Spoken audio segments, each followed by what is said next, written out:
오늘 우리에게 주신 하나님의 말씀은 사도행전 4장 1절에서 12절입니다. 함께 읽겠습니다. 사도들이 백성에게 말할 때 제사장들과 성전 맡은 자와 사두개인들이 이르러 예수 안에 죽은 자의 부활이 있다고 백성을 가르치고 전함을 싫어하여 그들을 잡음에 날이 이미 저물었으므로 이튿날까지 가두었으나 말씀을 들은 사람 중에 믿는 자가 많으니 남자의 수가 약 5천이나 되었더라. 이튿날 관리들과 장로들과 서기관들이 예루살렘에 모였는데 대제사장 안나스와 가야바와 요한과 알렉산더와 및 대제사장의 문중이 다 참여하여 사도들을 가운데 세우고 묻되 너희가 무슨 권세와 누구의 이름으로 이 일을 행하였느냐. 이에 베드로가 성령이 충만하여 이르되 백성의 관리들과 장로들아 만일 병자에게 행한 착한 일에 대하여 이 사람이 어떻게 구원을 받았냐고 오늘 우리에게 질문한다면 너희와 모든 이스라엘 백성들은 알라. 너희가 십자가에 못 박고 하나님이 죽은 자 가운데서 살리신 나사렛 예수 그리스도의 이름으로 이 사람이 강건하게 되어 너희 앞에 섰느니라. 이 예수는 너희 건축자들의 버린 돌로서 집 모퉁이의 머릿돌이 되었느니라. 다른 이로서는 구원을 받을 수 없나니 천하 사람 중에 구원을 받을 만한 다른 이름을 우리에게 주신 일이 없음이라 하더라. 아멘. 오순절 성령 강림 직후 전해진 베드로의 첫 번째 설교에서는 3,000명이나 회심하는 놀라운 일이 일어났습니다. 그러나 걷지 못하던 사람을 치유하고 전해진 솔로몬 행각에서의 설교는 핍박으로 이어지고 맙니다. 1절입니다. 사도들이 백성에게 말할 때 제사장들과 성전 맡은 자와 사두개인이 이르러. 사도들을 체포한 유대 당국자들은 제사장, 성전 맡은 자로 기록된 성전의 수비대장, 그리고 사두개인들입니다. 제사장들은 성전에서 백성들을 가르칠 수 있는 합법적인 권한을 가진 유일한 자들이었고, 성전의 수비대장은 성전과 성전 주위의 질서와 치안 유지를 총책임지는 자였습니다. 그리고 사두개인들은 이미 누가복음에서 소개된 자로서 죽은 자의 부활을 부인하는 자들입니다. 이들이 한꺼번에 몰려와 사도들을 체포한다는 것이 쉽게 이해되진 않지만 2절에서는 그 이유를 이같이 설명해 줍니다. 2절입니다. 예수 안에 죽은 자의 부활이 있다고 백성을 가르치고 전함을 싫어하여. 이들이 불편해하고 분노했던 이유는 성전에서 백성들을 가르칠 권세가 전혀 없던 사도들이 말씀을 가르친 것과 예수 안에서 죽은 자들이 부활한다는 가르침이 메시지의 중심에 있었기 때문입니다. 전자는 분명 제사장들과 성전 맡은 자에게 불편한 부분이었을 것이고 후자는 부활을 부인하는 사두개인들과 연관되었습니다. 이들은 우리가 아는 것처럼 예수님이 성전에서 가르치실 때에도 비방과 박해를 했었습니다.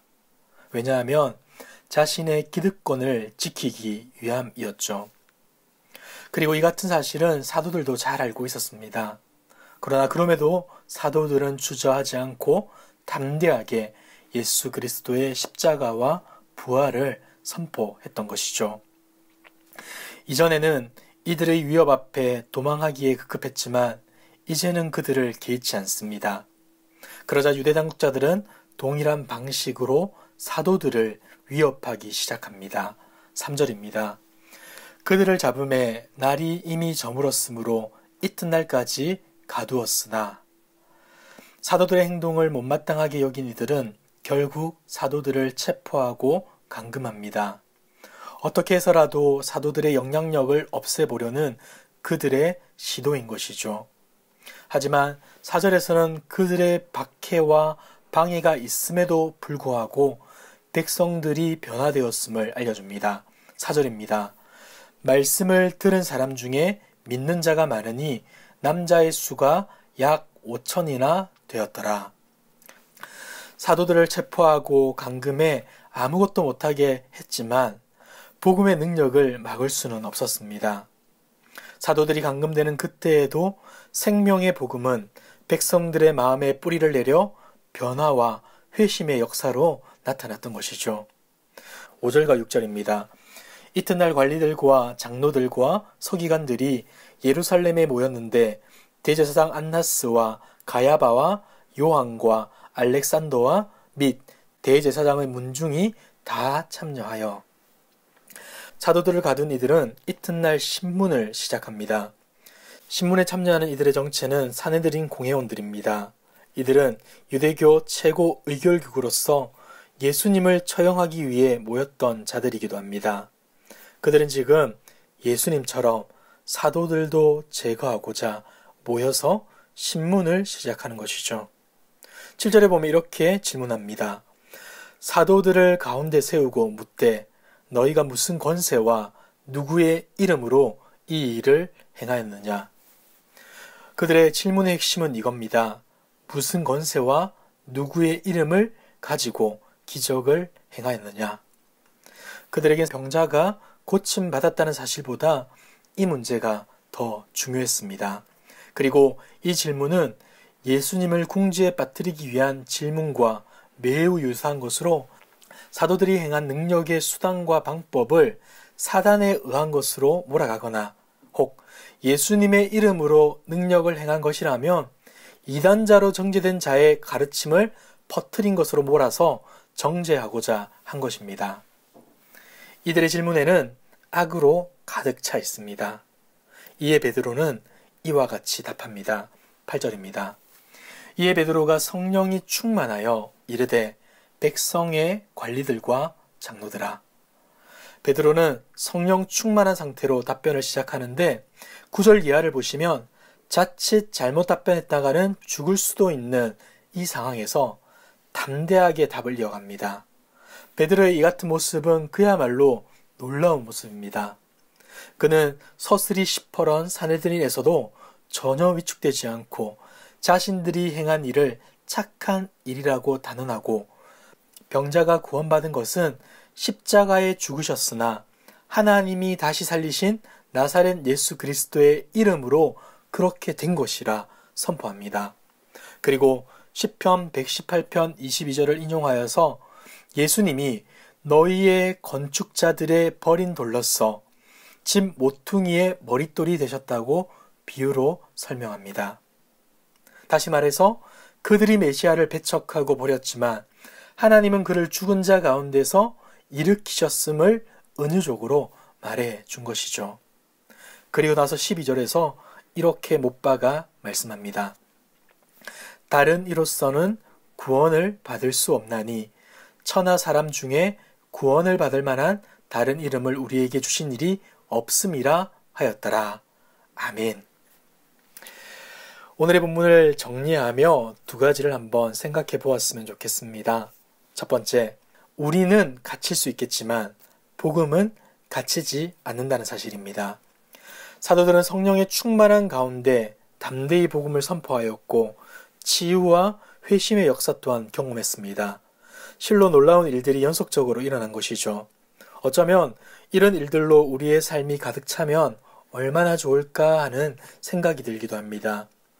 하지만 오늘의 본문을 보면 그렇게 열심히 복음을 전하고 맡겨진 사명을 감당했던 사도들조차도 억울하게 체포되고 갇힐 수 있음을 보여주고 있습니다. 복음을 전하다 보면 어려움과 고난에 직면할 수 있다는 것이죠. 일찍이 바울은 그의 믿음의 아들 디모데에게 이렇게 명령했습니다. 복음과 함께 고난을 받으라. 우리의 연약과 한계, 죄악된 세상의 횡포로 인해 성도가 박해와 고난을 당할 수도 있다는 겁니다. 어쩌면 사도들처럼 억울한 일을 당할지도 모릅니다. 하지만 그럼에도 불구하고 우리가 반드시 기억해야 할 것은 복음은 절대 갇히지 않는다는 겁니다. 잔혹한 십자가가 부활의 영광으로 드러났던 것처럼 우리가 전하는 복음 또한 결코 갇히거나 망하지 않는다는 겁니다.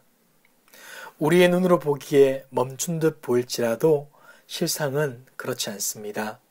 지금도 살아서 역사하시는 하나님의 능력이 복음과 함께 하는 겁니다. 그러하기에 우리는 좌절하지 말고 날마다 복음을 전해야 합니다. 때를 얻든지 못 얻든지 그곳이 성전이든 감옥이든 우리의 입술만이 아니라 우리의 삶으로 복음을 증거하고 예수님을 자랑해야 합니다. 이것이 바로 복음의 능력을 믿고 복음의 능력으로 구원받은 우리의 삶인 줄 믿으시길 바랍니다. 두 번째로 우리는 성령 충만해야 합니다. 여러분들은 복음을 전하며 당하게 되는 어려움을 어떻게 받아들이고 있습니까? 오늘의 본문에 등장하는 베드로를 보시면 성령의 충만함으로 그것을 극복하고 넘어섰음을 보게 됩니다. 그는 예전에 호기롭게 예수님을 위해 죽겠다 다짐했지만 체포된 예수님을 3번이나 부인하고 맙니다. 이러한 좌절로 인해 예수님이 주신 사명이 아닌 배에서 고기를 잡는 자로 살고자 했던 인물이죠. 그러던 그가 지금 복음을 전하다 갇히게 되었고 사내들인 공회의 신문을 받고 있음에도 불구하고 두려워하진 않습니다. 도리어 담대하게 복음을 전합니다. 억울하고 답답할 수 있는 현실 앞에서 빠져나갈 궁리를 하는 게 아니라 그 자리를 복음의 현장으로 삼아 복음을 전하는 것이죠. 힘과 권력으로 신문하는 이들을 두려워하는 것이 아니라 그들 또한 십자가의 복음으로 구원받아야 하는 자로 보게 된 것이죠. 그가 성령의 충만함을 받자 이렇게 된 것입니다. 사랑하는 성도 여러분, 코로나 바이러스의 상황 가운데 교회가 많은 손가락질과 질타를 받고 있습니다. 우리의 짧은 생각으론 어떻게 이 억울함에서 해방될 수 있을까 하는 생각이 듭니다. 그런데 정말 우리에게 필요한 것이 세상에 변론하고 합당한 이유를 제시하는 것일까요? 아니라고 생각합니다. 그보다 먼저 우리는 교회가 교회다워져야 합니다. 교회와 성도가 걸어가는 가치와 방향이 세상이 아닌 하나님의 나라임을 선명하게 보여야 합니다. 그리고 성령 충만함으로 복음으로 사는 자임을 보여주는 것, 이것이야말로 지금 교회와 성도에게 필요한 자리인 줄 믿습니다. 사랑하는 성도 여러분, 교회가 여러 모양으로 힘든 이때 핑계를 찾기보다 성령의 충만함을 구해 어떤 상황에서도 주님을 증거하고 복음을 드러내어 하나님을 영화롭게 하는 저와 여러분의 삶 되시길 주님의 이름으로 축복합니다. 함께 기도하겠습니다. 참 좋으신 하나님 아버지, 십자가의 대속의 은혜로 우리를 구원해 주시고 혼탁한 세상 가운데서도 하나님을 예배하며 찬양하며 참된 기쁨을 누릴 수 있게 하셔서 감사드립니다. 그럼에도 성도로서 교회로서 겪게 되는 여러 억울함과 답답함이 있음을 고백합니다. 세상의 방식으로 대응하지 않게 하시고 늘 성령의 충만함으로 복음이 삶의 방식이 되어 반응하고 행동하게 하옵소서. 불평과 원망보다 어떤 자리를 할지라도 하나님을 자랑하고 살아가는 우리 모두 될 수 있도록 인도하여 주옵소서.